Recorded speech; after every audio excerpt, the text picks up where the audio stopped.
আসসালামু আলাইকুম। আজকে আমাদের ক্লাসের টপিক হেড ও নেক স্পেসে যে ইনফেকশন হয় সেটা, এবং হেড ও নেকের মাঝে কী কী স্পেস পাওয়া যায়। পেরিটনসিলার স্পেস, এবং সেখানে যদি অ্যাবসেস হয় পেরিটনসিলার স্পেস, সেটাকে আমরা কুইন্সিও বলতে পারি।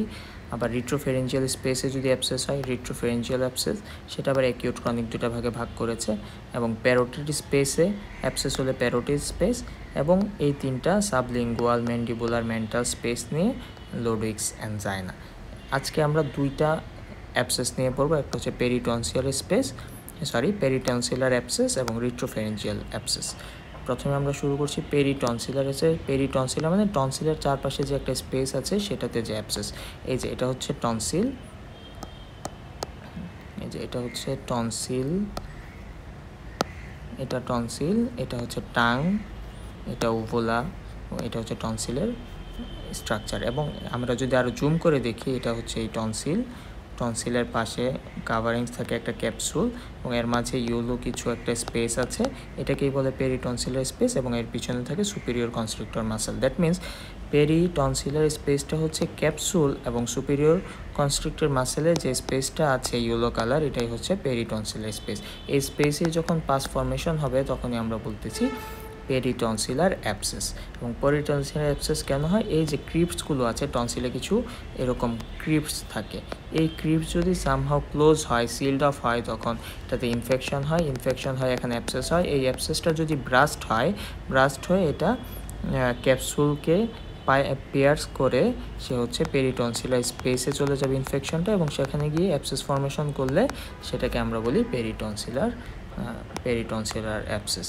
এই যে অ্যাকিউট টনসিলাইটিস অথবা ডিনোভো মানে নতুন করে অ্যাবসেস হতে পারে, সেটা টনসিলার ক্রিপ্টকে যখন ইনফেক্ট করবে এবং সিল্ড অফ করবে তখন ইন্ট্রাটনসিলার অ্যাবসেস হবে। ইন্ট্রাটনসিলার অ্যাবসেস যখন ক্যাপসুলটা ব্রাস্ট হবে তখন পেরিটনসিলাইটিস হবে, এবং পেরিটনসিলাইটিস থেকে পরে অ্যাবসেস ফর্মেশন হবে। এবং কোন অর্গানিজমস এতে দায়ী, সেটা হচ্ছে স্ট্রেপ্টোকক্কাস এবং স্ট্যাফাইলোকক্কাস। এবং ক্লিনিক্যাল ফিচার আমরা কী কী দেখব? প্রথমেই আমরা লোকাল সিমটমস কী আছে। সে লোকাল সিমটমস, যেহেতু অ্যাবসেস হয়েছে, সে সিভিয়ার পেইন থাকবে, অডাইনোফেজিয়া থাকবে, হট পটেটো ভয়েস থাকবে, মানে হট পটেটো মুখে নিলে যেমন কথা বলা যায় না, খুব ভারী ভারী লাগে, তো সেটা সেই জন্য একটা থিক ভয়েস পাওয়া যাবে। এবং অ্যাবসেসের কারণে ফাউল স্মেলিং পাওয়া যাবে। এবং রেফার্ড পেইন হিসেবে টনসিল এবং ইয়ারকে বোথ সাপ্লাই দেয় ক্রেনিয়াল নার্ভ 9, যার কারণে এয়ার এক হতে পারে, কানে ব্যথা করতে পারে, এবং ট্রিসমাস হতে পারে স্পাজম অফ টেরিগয়েড মাসেলের কারণে। এবং অডাইনোফেজিয়া মেন সিমটমস হিসেবে থাকে, কারণ এত বেশি ব্যথা থাকে যে সে তার স্যালাইভা পর্যন্ত সোয়ালো করতে পারে না বা ঢুক গিলতে পারে না, যার কারণে তার অ্যাঙ্গেল অফ দ্য মাউথ থেকে ড্রিবেল হতে থাকে এবং সে ডিহাইড্রেটেড হয়ে যায়। এবং জেনারেল সিমটমসের কারণে অ্যাবসেস হওয়ার কারণে যেহেতু ইনফেকশন থেকে হয়েছে তার কারণে ফিভার হবে, জেনারেল ম্যালেজ থাকবে, হেডেক থাকবে, জেনারেল কিছু ফিচার থাকবে। এবং এক্সামিনেশন সাইন্সে তাকে যখন করতে বলবো তখন আমরা দেখব ফুলে গেছে, সলন হয়ে গেছে তার সফট প্যালেট, তার অ্যান্টেরিয়র পোস্টেরিয়র পিলার এবং টনসিল, এবং এত বেশি ফুলে যাবে যে তার যে ওভুলা আছে সেই ওভুলাতেও ইডেমেটাস দেখা যাবে, এবং সে push to the opposite side. এটা আমরা একটা চিত্রের মাধ্যমে একটু পরে দেখাবো। এবং সার্ভাইক্যাল লিম্ফ্যাডেনোপ্যাথি হবে, এক্সামিনেশন করে সার্ভাইক্যাল লিম্ফ নোডগুলো এনলার্জ পাওয়া যাবে, এটা হচ্ছে মোর কমন। এবং ইনভেস্টিগেশন আমরা কী করবো?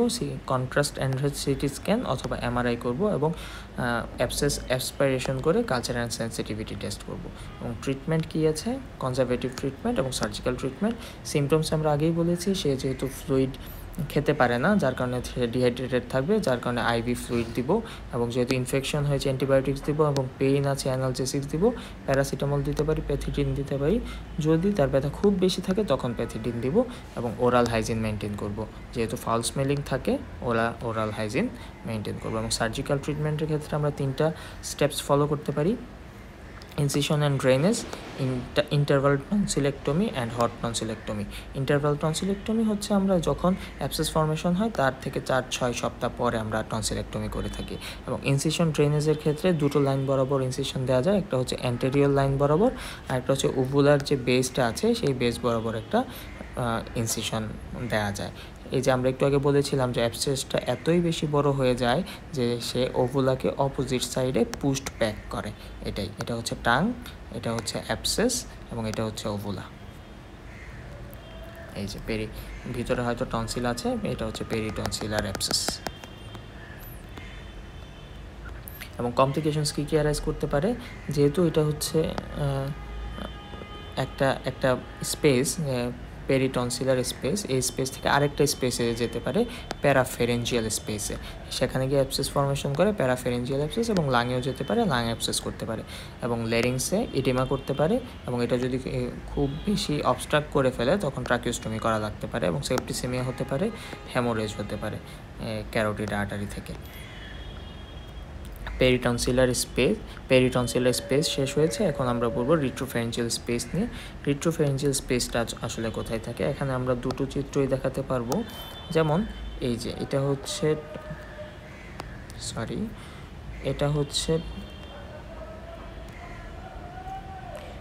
হচ্ছে টনসিল, ক্রিপ্টস টনসিল, এবং টনসিলের পিছনে এই যে স্পেসটা, এই স্পেসটাকে বলা হয় পেরিটনসিলার স্পেস, এবং পেরিটনসিল স্পেসের নিচেই থাকে এই মাসেলটা, সুপিরিয়র কনস্ট্রিক্টর মাসেল, এবং সুপিরিয়র কনস্ট্রিক্টর মাসেলের পিছনে একটা ফাসা থাকে, বাকুফেরেঞ্জিয়াল ফাসা। এই ফাসা থেকে, এবং এটা হচ্ছে ভার্টিব্রার সামনে একটা ফাসা থাকে, প্রিভার্টিব্রাল ফাসা। এই যে প্রিভার্টিব্রাল ফাসা এবং বাকুফেরেঞ্জিয়াল ফাসা, এই দুইটার মাঝখানে যে একটা স্পেস আছে, এই স্পেসটাকে বলা হচ্ছে রিট্রোফেরেঞ্জিয়াল স্পেস, এবং এই স্পেসে যখন অ্যাবসেস ফর্মেশন হবে তখন আমরা বলি রিট্রোফেরেঞ্জিয়াল অ্যাবসেস। এবং এই রিট্রোফেরেঞ্জিয়াল অ্যাবসেসের পাশে এই যে স্পেসটা আছে, এই স্পেসটাকে বলা হয় প্যারাফেরেঞ্জিয়াল স্পেস, মানে ফ্যারিংসের প্যারালালি আছে। এবং ভার্টিব্রা এবং প্যারাভার্টিব্রাল ফাসার মাঝখানে যে স্পেসটা আছে, সেই স্পেসটা হচ্ছে প্রিভার্টিব্রাল স্পেস। এরপরে হচ্ছে রিট্রোফেরেঞ্জিয়াল স্পেস, এবং এরপরে এই টনসিলের চারপাশে যে স্পেসটা হচ্ছে পেরিটনসিলার স্পেস। এগুলো হচ্ছে স্পেস। এখন আমরা রিট্রোফেরেঞ্জিয়াল স্পেস নিয়ে জানবো। রিট্রোফেরেঞ্জিয়াল এক্সটেনশনটা কতটুকু, বেস অফ দ্য স্কাল থেকে ট্রাকিয়ার বাইফার্কেশন পর্যন্ত। এবং এতে কন্টেন্টস কী আছে, এটার কর্নারে যেহেতু এটা রিট্রোফেরেঞ্জিয়াল স্পেস, এই যে এতটুকু, এটা ল্যাটারালি রিট্রোফেরেঞ্জিয়াল লিম্ফ নোড থাকে। এটা হচ্ছে কন্টেন্টস, এই স্পেসের মাঝে রিট্রোফেরেঞ্জিয়াল লিম্ফ নোড থাকে এবং কিছু টিস্যু থাকে। এবং এর বাউন্ডারি আমরা দেখিয়ে ফেলেছি, অ্যান্টেরিয়রলি বাকুফেরেঞ্জিয়াল ফাসা থাকে, পোস্টেরিয়রলি প্রিভার্টিব্রাল ফাসা থাকে।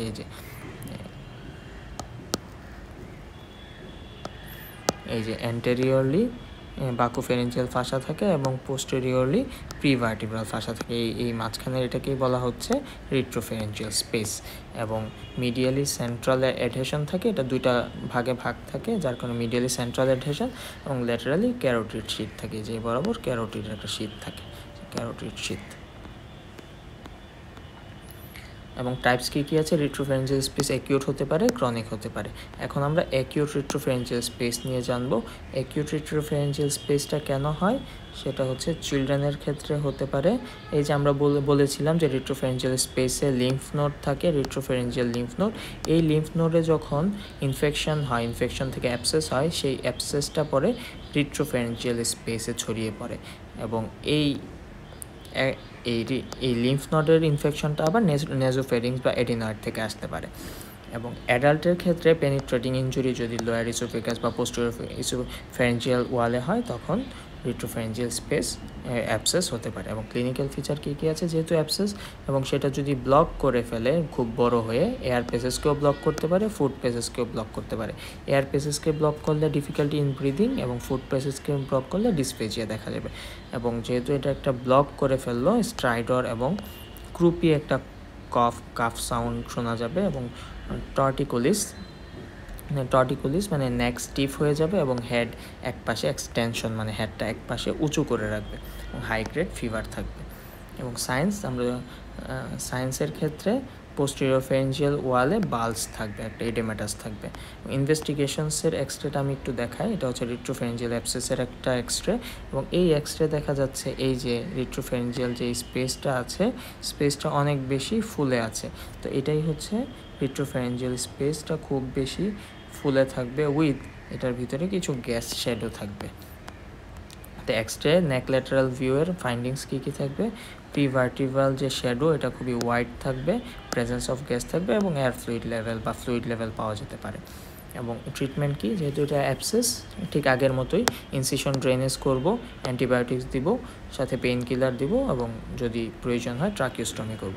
এবং ইনসিশন ড্রেনেজের ক্ষেত্রে ভার্টিক্যাল ইনসিশন দিব, কারণ এই আমরা পেরিটনসিলারের ক্ষেত্রে দেখেছি ভার্টিক্যাল ইনসিশনও দিয়েছিলাম, আবার হরাইজন্টাল ইনসিশনও দিয়েছিলাম উভুলার আর বেজ উভুলার বেস বরাবর। কিন্তু এখানে শুধুই আমরা ভার্টিক্যাল ইনসিশন দিব, কারণ যদি হরাইজন্টাল ইনসিশন দেই তাহলে টিস্যু ইনজুরি করতে পারে। এবং কোন বরাবর ইনসিশনটা দিব? মোস্ট যে ফ্লাকচুয়েটিং পার্টটা বা এরিয়াটা আছে সেই জায়গায় ইনসিশন দিব। এবং আমরা জেনারেল অ্যানেস্থেসিয়া দিয়েও করতে পারি, ছাড়াও করতে পারি। এবং কোন পজিশনে রাখবো পেশেন্টকে?